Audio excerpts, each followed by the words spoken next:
आकाशवाणी गोरखपुर से प्रादेशिक समाचार।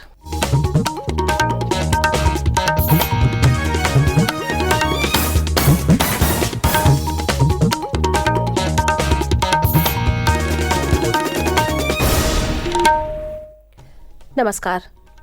समाचार बुलेटिन के साथ मैं सोनी निगम। पहले मुख्य समाचार। प्रधानमंत्री नरेंद्र मोदी ने कल गोरखपुर के सांसद खेल महाकुंभ के समापन समारोह को किया वर्चुअली संबोधित। कहा, देश को स्पोर्ट्स पावर बनाने का नया मार्ग है सांसद खेल महाकुंभ।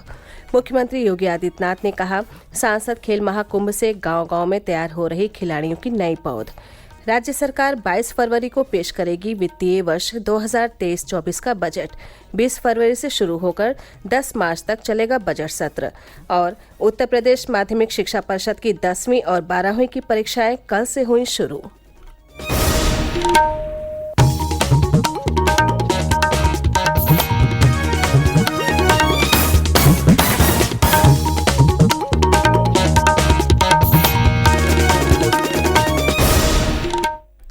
अब समाचार विस्तार से। प्रधानमंत्री नरेंद्र मोदी ने कल गोरखपुर में आयोजित सांसद खेल स्पर्धा महाकुंभ के समापन और पुरस्कार वितरण समारोह में वर्चुअली हिस्सा लेते हुए कहा, प्रतिभाओं को आगे बढ़ाने के लिए ये बहुत जरूरी है कि स्थानीय स्तर पर निरंतर खेल प्रतियोगिताएं होती रहें। पहले गोरखपुर खेल महाकुंभ में जहां 20,000 खिलाड़ियों ने हिस्सा लिया था, वहीं इस बार 25,000 खिलाड़ियों ने हिस्सा लिया है।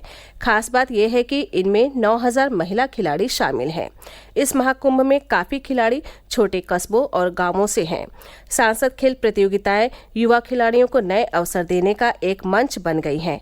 प्रधानमंत्री ने कहा कि भारत को स्पोर्ट्स पावर बनाने के लिए नए रास्ते चुनने होंगे, नई व्यवस्थाएं बनानी होंगी।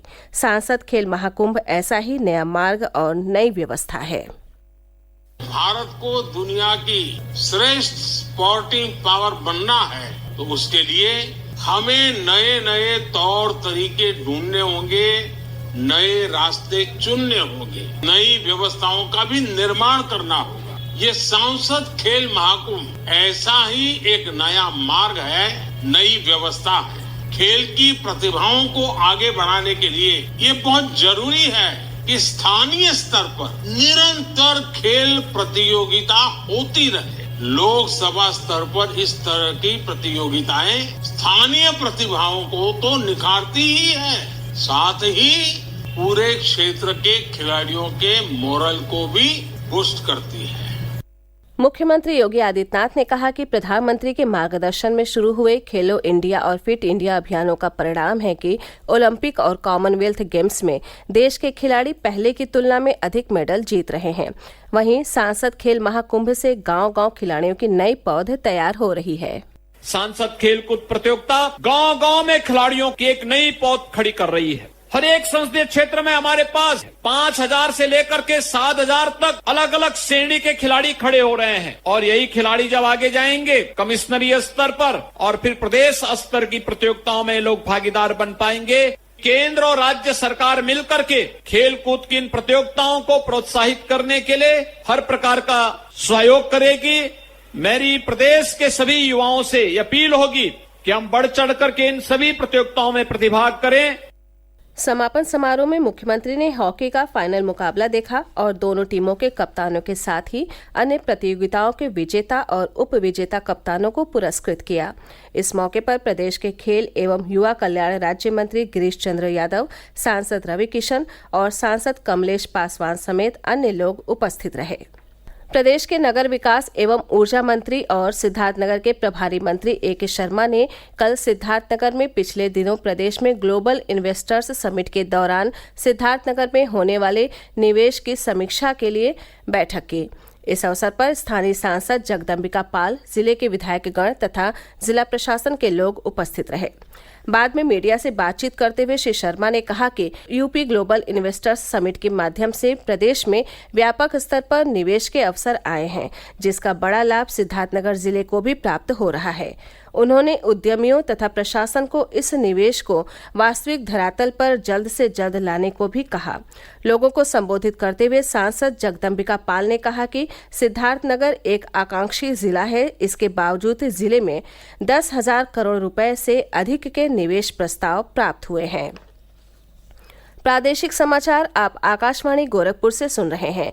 ये समाचार बुलेटिन हमारे YouTube channel AIR news Gorakhpur और ट्विटर हैंडल AIR News_GKP पर भी उपलब्ध है। योगी आदित्यनाथ की सरकार अगले वित्तीय वर्ष 2023-24 का बजट 22 फरवरी को विधानमंडल के दोनों सदनों में पेश करेगी। विधानमंडल का बजट सत्र 20 फरवरी से शुरू होकर 10 मार्च तक चलेगा। पहले दिन 20 फरवरी को विधानसभा और विधान परिषद के संयुक्त अधिवेशन में राज्यपाल का अभिभाषण होगा। बजट सत्र के दौरान शनिवार को भी सदन चलता रहेगा।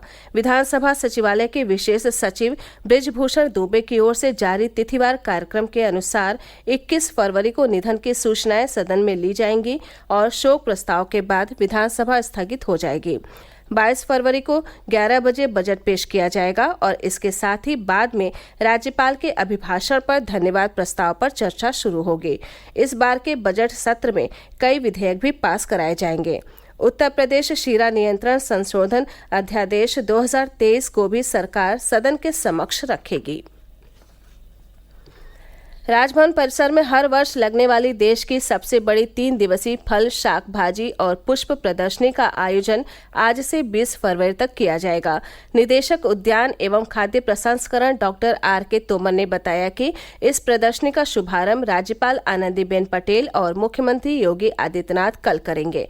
प्रदर्शनी में प्रथम विजेता को 51,000, द्वितीय को 31 और तृतीय को 11,000 रुपये की धनराशि पुरस्कार के रूप में दी जाएगी। अन्य सभी वर्गों में सर्वश्रेष्ठ पुरस्कार स्वरूप 11,000 रुपये की धनराशि दी जाएगी। प्रदर्शनी आज शुभारंभ के बाद जन सामान्य के लिए खोल दी जाएगी। उत्तर प्रदेश माध्यमिक शिक्षा परिषद की 10वीं और 12वीं की परीक्षाएं कल से शुरू हो गईं। परीक्षाएं 2 पालियों में सवेरे 8 से 11:15 बजे तक और दोपहर 2 से शाम 5:15 बजे तक आयोजित हो रही हैं। परीक्षा के लिए प्रदेश में 8,753 केंद्र बनाए गए हैं, जिनमें करीब 58 लाख छात्र छात्राएं शामिल हो रहे हैं। सभी परीक्षा केंद्रों पर निगरानी के लिए CCTV कैमरे लगाए गए हैं। साथ ही सुरक्षा के लिए पुलिस और प्रशासन के साथ साथ STF और LIU की टीमें भी परीक्षा केंद्रों पर तैनात की गई हैं। परीक्षा की निगरानी के लिए सभी जिलों में कंट्रोल रूम भी बनाया गया है। प्रदेश भर में महाशिवरात्रि की तैयारियां तेजी से चल रही हैं। 18 फरवरी को महाशिवरात्रि पर वाराणसी में भक्त श्री काशी विश्वनाथ धाम में आसानी से दर्शन कर सके, इसके लिए खास व्यवस्था की जा रही है। श्री काशी विश्वनाथ न्यास परिषद के मुख्य कार्यपालक अधिकारी सुनील वर्मा ने बताया कि महाशिवरात्रि के दिन बड़ी तादाद में आने वाले श्रद्धालुओं को 25 से 30 मिनट के अंदर दर्शन मिल जाए, इसके लिए करीब 200 अधिकारी और कर्मचारियों के साथ वॉलंटियर्स लगाए जा रहे हैं। इसके अलावा मंदिर में भक्तों के लिए रेड कारपेट बिछाया जाएगा और श्रद्धालुओं के ऊपर पुष्प वर्षा भी की जाएगी। भक्त बाबा के दर्शन मंदिर चौक और गेट पर LED टीवी पर भी कर सकेंगे। सुरक्षा की दृष्टि से भी कड़े इंतजाम किए गए हैं। चप्पे चप्पे पर पुलिस और खुफिया विभाग के साथ ही CCTV से भी निगरानी की जाएगी। इसके साथ ही अब आप स्पीड पोस्ट से भी श्री काशी विश्वनाथ धाम का प्रसाद मंगा सकते हैं। वाराणसी परिक्षेत्र के post master general Shri Krishna Kumar Yadav ने बताया कि डाक विभाग और श्री काशी विश्वनाथ मंदिर ट्रस्ट के बीच इसके लिए करार किया गया है। इसके तहत अपने नजदीकी डाकघर से मात्र 251 रुपये का ई-मनी ऑर्डर प्रवर अधीक्षक डाकघर वाराणसी पूर्वी मंडल 221001 के नाम पर भेजना होगा। ई-मनी ऑर्डर प्राप्त होते ही डाक विभाग स्पीड पोस्ट से प्रसाद भेज देगा।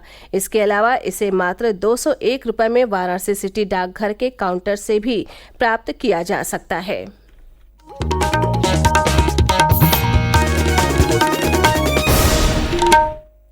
अंत में मुख्य समाचार एक बार फिर।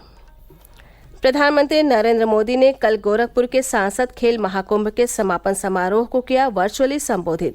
कहा, देश को स्पोर्ट्स पावर बनाने का नया मार्ग है सांसद खेल महाकुंभ। मुख्यमंत्री योगी आदित्यनाथ ने कहा, सांसद खेल महाकुंभ से गांव-गांव में तैयार हो रही खिलाड़ियों की नई पौध। राज्य सरकार 22 फरवरी को पेश करेगी वित्तीय वर्ष 2023-24 का बजट। 20 फरवरी से शुरू होकर 10 मार्च तक चलेगा बजट सत्र। और उत्तर प्रदेश माध्यमिक शिक्षा परिषद की 10वीं और 12वीं की परीक्षाएं कल से हुई शुरू। इसी के साथ ये समाचार बुलेटिन समाप्त हुआ। नमस्कार।